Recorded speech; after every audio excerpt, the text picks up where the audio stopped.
and welcome to SVG-TV's news for Wednesday, August the 14th, 2019. I am Bavin Oliver with the details. Exploratory drilling on a second well at the geothermal project site at Bamboo Ridge has commenced. This after reports indicate that no resource was found in the first well. However, Managing Director of the contracting firm Reykjavik Geothermal said it is still too early to determine if heat will be found to produce geothermal energy. Larissa Pogdikid tells us more in this report. Drilling on well number 3, which is the second well to be drilled at the geothermal project site at Bamboo Range in the North Windward area, started on Thursday, August 12, 2019. The drilling parameters covers southwest into Lasso Frame Mountain, which is in the opposite direction of the first drill well. Managing Director of Reykjavik Geothermal Thorleifur Finneson told SVG-TV News that even though they started late on the second drill well, as of today, Wednesday, August 14th, they have already drilled 140 meters and expect to drill 2,700 meters in the estimated 60 days allotted time.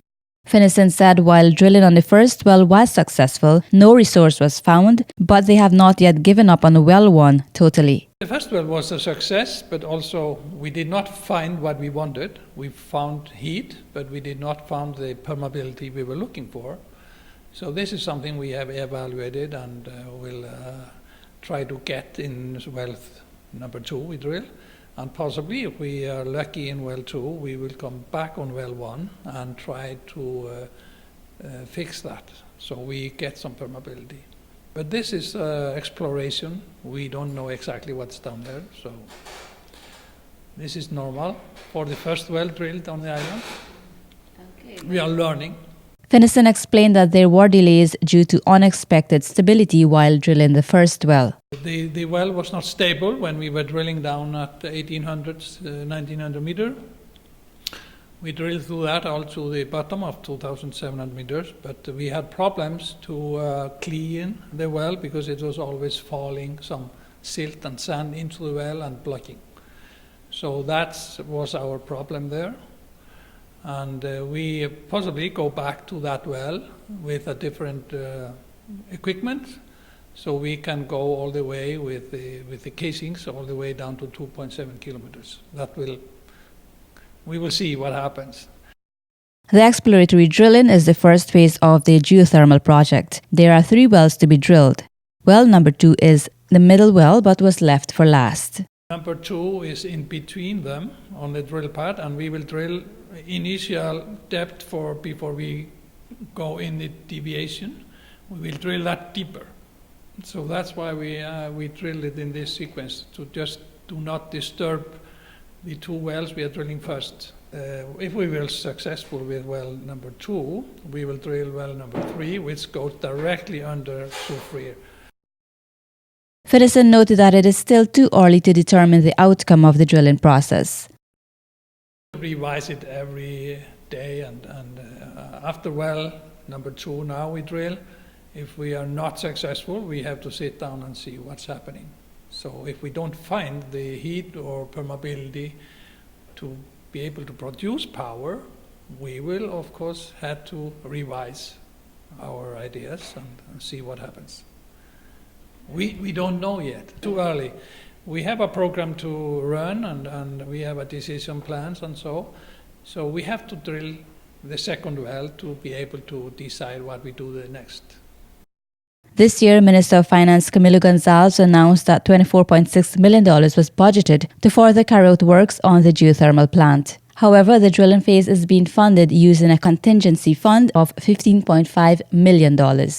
The funding agreement is, however, dependent on the success of the drilling. If the drilling is a failure and no heat found to produce geothermal energy, then the government will have to pay back the money as it becomes a loan. The contracting firm and the government are, however, optimistic that there will be good results and geothermal energy can be realized as a new source of energy in SVG, which could lead to a reduced cost for electricity. Reporting for SVG-TV News, Larissa Pogdikid. Director of the National Emergency Management Organization, NEMO, Michelle Forbes, said while the organization continues to play a part in educating the public on the science behind tsunamis, as well as the warning signs, more work will be required to address specific gaps. Forbes said late night and during the mornings is one period where she has expressed some concern that there may be a lag in getting the necessary alerts out to persons, and that NEMO will be partnering with stakeholders to explore options to address this issue. You're going to take. Of course, there's a gap between the late hours when you're sleeping. How do you get that warning? And that's something we need to address. We need to address nationally, and that's probably where the sirens can come in definitely. How do we address that kind of that gap? You're sleeping, let's say between 11 and 6 in the morning. How do you get that information to the public? And I think most of the countries do not have a siren system, but we are working towards other ways or methodologies or methods we can actually reach our populations at all times. So it's a work in progress, and we actually going to be exploring some of the low-cost methods where we can actually do that kind of alert later on in the month. We're having someone coming in from the British Virgin Islands actually towards the end of September to look and present us, just have some discussion on some of the low cost methods we can use in terms of getting that alert via sirens. And it doesn't have to be the big sirens anymore as we in the past where you had to have these big blast sirens. It could be small things in different communities where we can use. So we're going to explore that method certainly. St. Vincent and the Grenadines has slipped in the World Bank's annual Ease of Doing Business rankings. The island is ranked 130 among 190 economies in the Ease of Doing Business report, according to the latest World Bank's 2019 annual ratings. According to the latest assessment, the rank of the St. Vincent and the Grenadines deteriorated to 130 in 2018 from 129 in 2017. The assessment observed that the ease of doing business in SVG averaged 94.82 from 2008 until 2018, reaching an all-time high of 130 in 2018 and a record low of 62 in 2008. It was reported that Jamaica is the highest ranked country in the Caribbean at 75th, with Trinidad and Tobago 105th. The Ease of Doing Business Index ranks countries against each other based on how the regulatory environment is conducive to business operation, stronger protections of property rights. Economies with a high rank, 1 to 20, have a simpler and more friendly regulations for business. Students who wrote the May-June 2019 Caribbean Examinations Council Secondary Certificate Examinations will be able to access their results online tomorrow, August the 15th. This according to a release from the Caribbean Examinations Council, the CSEC. This year, in order to ensure that the students have easy access to results portal, CSEC decided to release results at the varying times throughout the day. In the past, CSEC said that students may have experienced access issues due to the high volume of traffic received on the CSEC website. CSEC said results will be available freely until the portal is closed. The Girls High School GHS is the nation's overall top performer at CSEC, registering a 96.9% pass rate, followed by the St. Vincent Grammar School, which registered a 91.44% pass rate. They were followed by the Beckwith Seventh-day Adventist High School with 88.57%, St. Martin's Secondary School at 87.7%, the St. Joseph Convent Kingstown 84.35%, Mountain View Adventist Academy 82.8%, and the St. Joseph Convent Mariacoa at 80.71%. Additionally, 11 schools obtained pass rates between 60% and 80%, which the Ministry of Education has described as creditable. Spark SVG, which is a non-governmental organization here, will be hosting its inaugural Summer Youth Summit this Saturday, August the 17th, at the Methodist Church Hall in Kingstown. On Saturday the 17th of August 2019, Spark SVG will host the inaugural Spark SVG Youth Summit, using the Sustainable Development Goals as a guide framework. The organization says the summit will bring together the youngest and brightest minds of SVG for one day of impacting presentations by knowledgeable facilitators. The featured speaker for the event is youth advocate and social activist Nicole Edwards, who is the interim political leader of the Progressive Party of Trinidad and Tobago. The event targets young people between the ages of 15 to 30. Under the tagline, "It only takes a spark to ignite positive change." Spark SVG says its aim is to stimulate, motivate, and inspire young Vincentians to create positive change within themselves, the communities and the nation, the region and the world. Issues relating to health care and health insurance coverage for public workers were discussed during this week's PSU Speaks radio program on Nice Radio. While discussing the importance of pensions for public servants and pension reform, President of the Public Service Union, Elroy Boucher, said meeting the cost of health care has become an issue of concern for public servants in the country.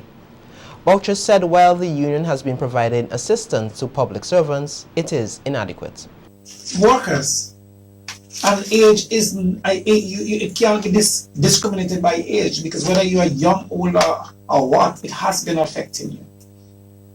And so there is the need to take better care for ourselves. There's a need to access quality health care.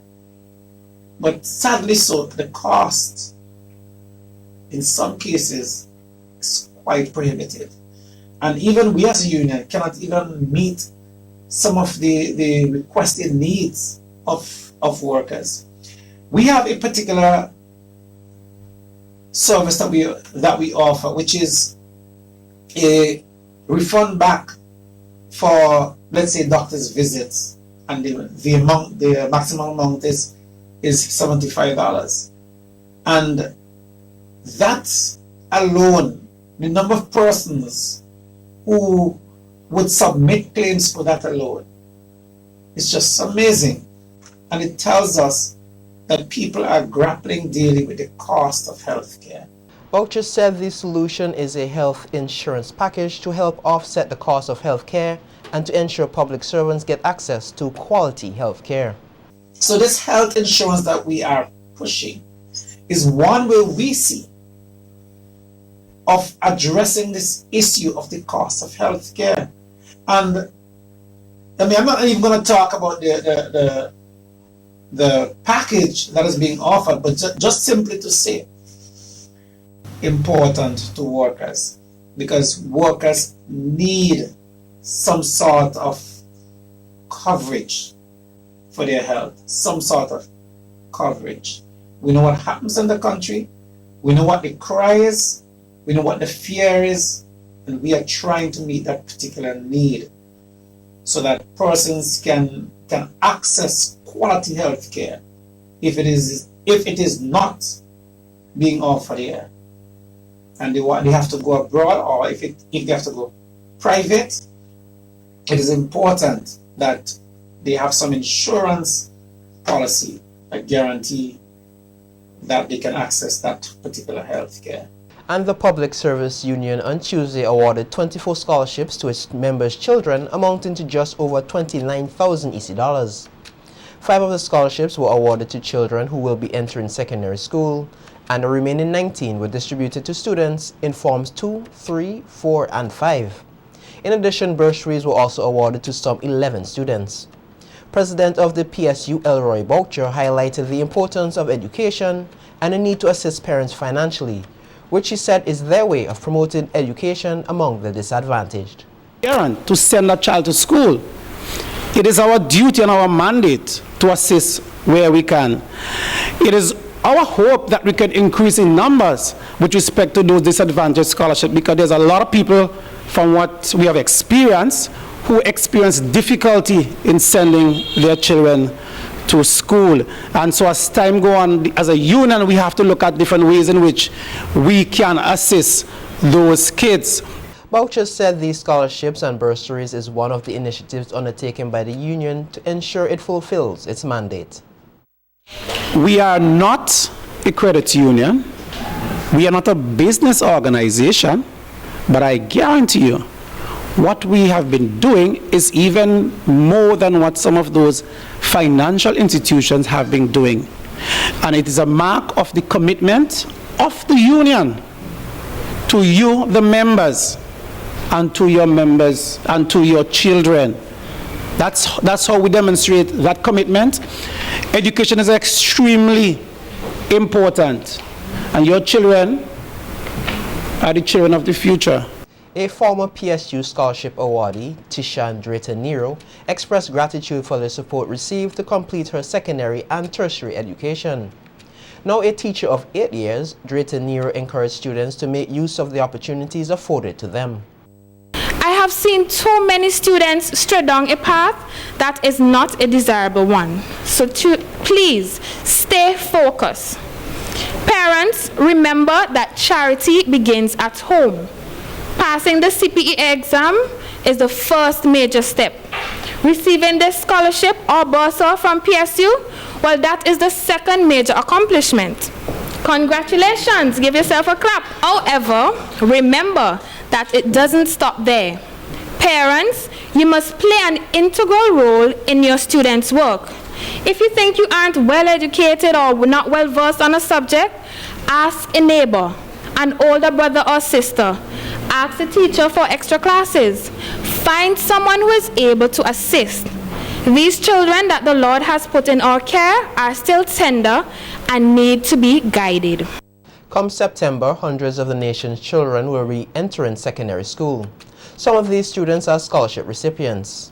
Our news team caught up with some of the recipients of the PSU scholarships, who they shared their expectation for the new school year. Of us. But how far are you in terms of preparing for the year new school? I'm pretty good at but I prepared so far. It is a lot to be how they were just to help children with all the money because books are very expensive. My name is Jessian Simmons and I'm going to attend to the boys' grammar school. And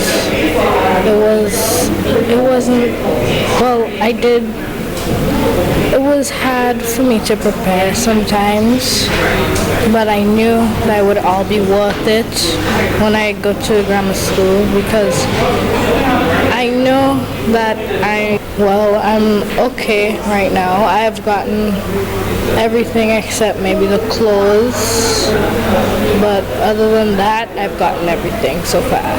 My name is Aki McDonald and I got grammar school as my choice. I prepared a lot and we got the school books and stationaries already, so we prepared already. Are you excited for it? I feel happy. My mother and my brother are happy, and since it's a new school, I need to focus and prepare myself for the things that will come ahead. My name is Hossein Ayers. I come from St. Mary's Roman Catholic School. Literacy and numeracy are critical importance if students are to be academically sound, and over 80 students from the Barley and surrounding communities recently got the opportunity to sharpen their skills in these areas. This through a 4-week vacation program hosted by the Ministry of Education. Education Officer Arifa Ryan Charles said the Barley Summer Program began in 2018 to provide the necessary assistance to students to sharpen their literacy and numeracy skills. She said the program has grown since then with an increase in the number of participants. Charles said with the support of the Peace Corps volunteers as well as local teachers, the program has been able to provide the necessary guidance to the participants in a fun and learning environment. The Ministry of Education is not doing it alone. We are partnering with the Peace Corps. They have supplied us with 6 volunteers who are trained and they are experts and specialists in numeracy and literacy. So they really do most of the teaching. We try to do it in a fun way. So we do academics, but in a fun way. And we are hoping that at the end of the program, the children would return to school in September, better prepared for the year ahead, and that they would excel in all the exams that they would encounter throughout the year. Charles took the opportunity to appeal to members of the community and the corporate sector for their support in order to improve the literacy and numeracy outcomes of students in the area. Although we think that the program is doing well, we still would like to have more support, especially from the corporate community, because we try to meet all the needs of the students. So we provide them with lunch daily. This is no easy feat. We had planned to take them on field trips this year, but the resources were not available, so we were not able to do that. So we are hoping that come next year, we would have a bigger, wider partnership where more persons would be willing to invest in the children of these communities, and we would be able to have the program another year. Some of the participants highlighted what they learned during their 4-week-long program. Last few weeks, we were making a bridge out of toothpicks, and we were doing algebra. I really like it here because we learn about instruments and their songs and many other things. Our teacher, Miss Eichel, was helping us on our comprehensions and writing stories and reading books, and I really enjoyed it, and it was a lot of fun. We were learning to do algebra with our teacher, Miss Latchme, and it was so fun because it's high school work and it's interesting. And I learned how to do sign language, which I don't know what will happen to me, so I like to do sign language with my teacher. And this is very interesting and it's very fun for this summer. I enjoyed the past few weeks at the school in the summer program. I enjoyed learning sign language and do the maths, and the craft help us in the science when we come back to school next September, and it helps us with the bridge. It helps us when we're going to do science with instruments, different things, you know. And next year I will bring my friends.